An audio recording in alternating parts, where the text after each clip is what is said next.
So we are back with Mike Manrod, who is the CISO of Grand Canyon Education, on another edition of the Secure Dynamics TechCast. Welcome, Mike. Thank you, Ashwin. Great to be here. Great to see you again. Yeah, great to see you again too. And this is something that I know you and I had chatted earlier about. It's not something that's talked about very often, and the whole concept of disinformation. And it was actually a good article in the Wall Street Journal. I'm going to read out the definition. It's false or misleading information purposely spread with the intent to deceive.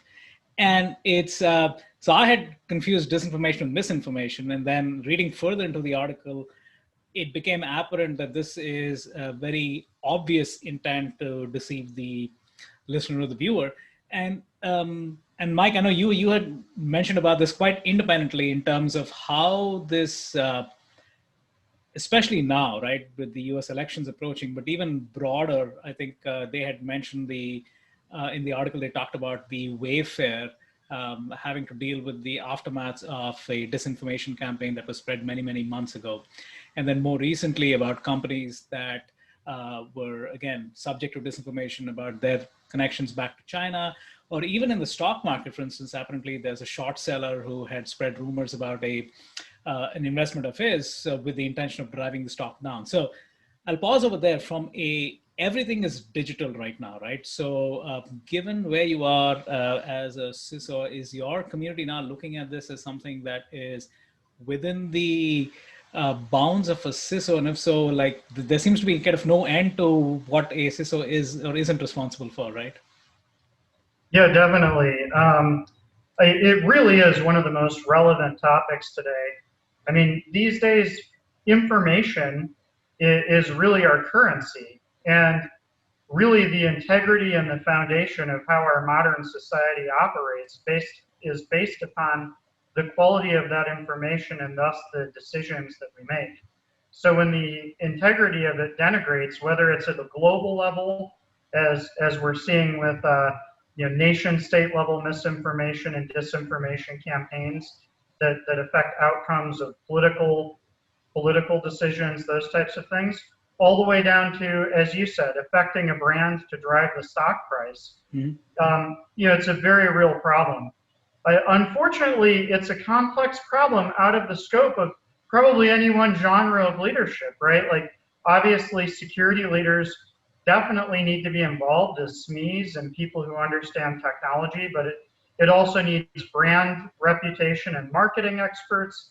It requires communication experts, and often business operations leaders involved to deal with misinformation as well, to help articulate what the real information and the real vision and purpose of a company is.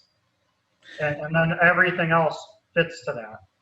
Yeah, so you mentioned something about the real intent and purpose of a company. So I think when you're within the purview of an organization, right, you can have virtual all hands meetings, and you can reiterate the purpose, the mission, and so forth.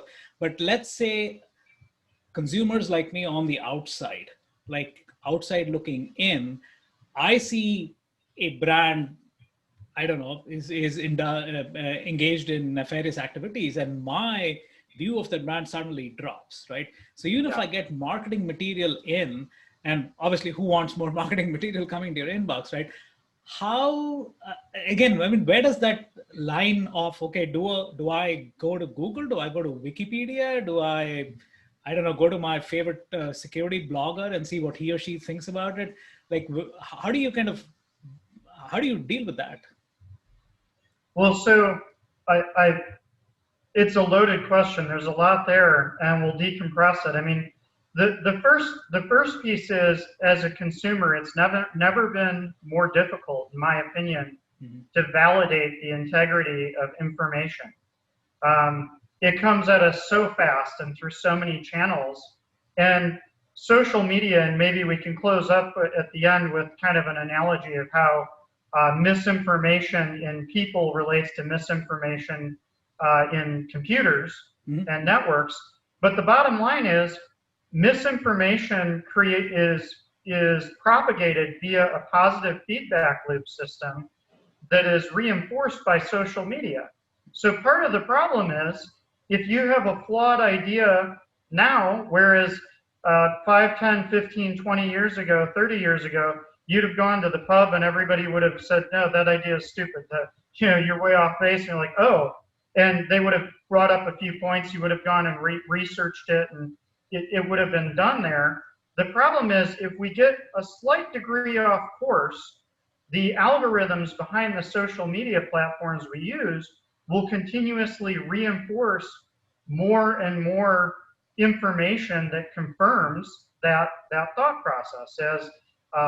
As Amos Tversky and Daniel Kahneman have written about in multiple papers, and were culminated in Thinking Fast and Slow. It creates a confirmation bias, and then ultimately this lattice of biases and heuristics we use lead to a flawed decision-making process. And instead of it being slightly and slowly flawed, now that the world and information are moving so fast, it leads people further and further off course very quickly.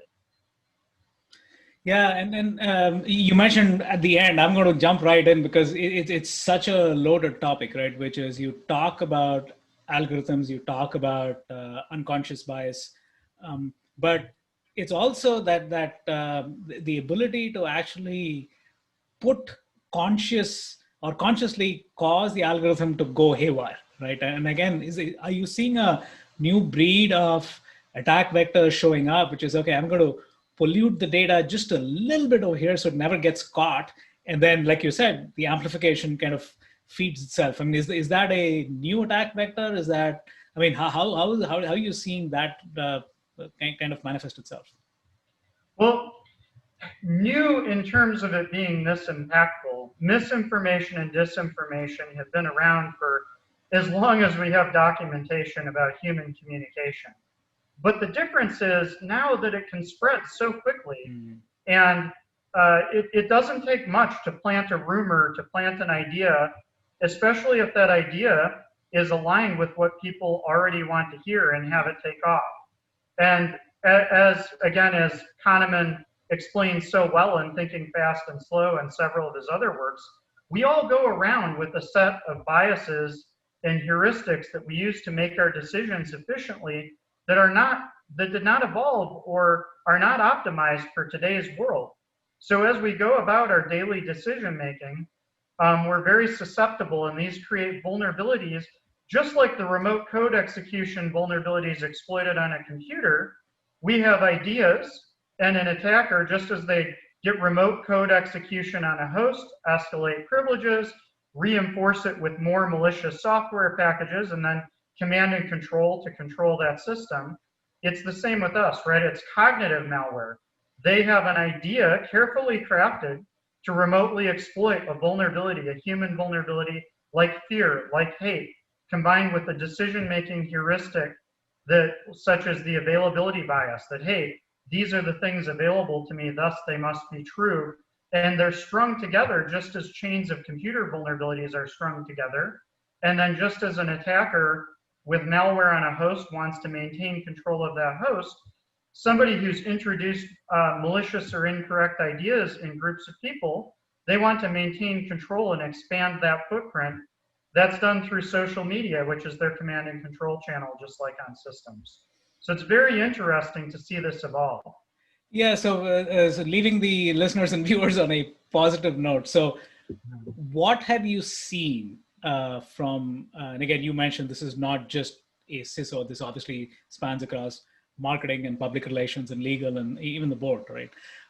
What are the best practices that Mike would put forth as this is something the community needs to not just understand that this is real and happening, but also, hey, these are the things that will allow us to at least come to terms with it, that this is happening. And again, whether you can defend it, whether you can mitigate it, and all those typical cybersecurity best principles when applied to disinformation. Well, it's a great question, and I see a couple layers of it. The first layer is, I feel like fundamentally as individuals, as society, and as stewards of human thought, whether we're universities, churches, various institutions, just as we need to patch our networks, we need to patch ourselves. And to do that, we need to continuously improve, introspect, and question both our own motivations and ideas and the sources of the ideas we're taking on board. I noticed I got really charged based on this. Why do I feel this way? Is this my natural feeling on the topic? Or did this targeted propaganda elicit an amygdala hijack and now my brain's out of control, right? I'm not thinking from system 2, I'm thinking from system 1. Then the other piece as an organization, I think it's getting crystal clear on our messaging, being very thoughtful about our messaging and being clear about what's true and what's not true, not feeding into the problem. I feel like as leaders and stewards of thought, we all have a responsibility in that regard.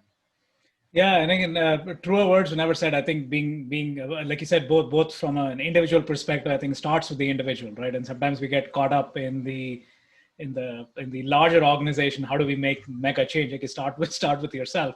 And I love the way you say patch yourself. It's like, hey, I have a CVE that needs to be patched today because I just found something that that needs remediation now. So again, Mike, I'm sure we're gonna have more topics of discussion along these lines. It's clearly something that isn't written and talked about much, but I think it's like you mentioned, this is a if not an existential question, it's definitely something that is going to have large scale ramifications if we don't get our heads around it. So again, thanks, Mike, for your time.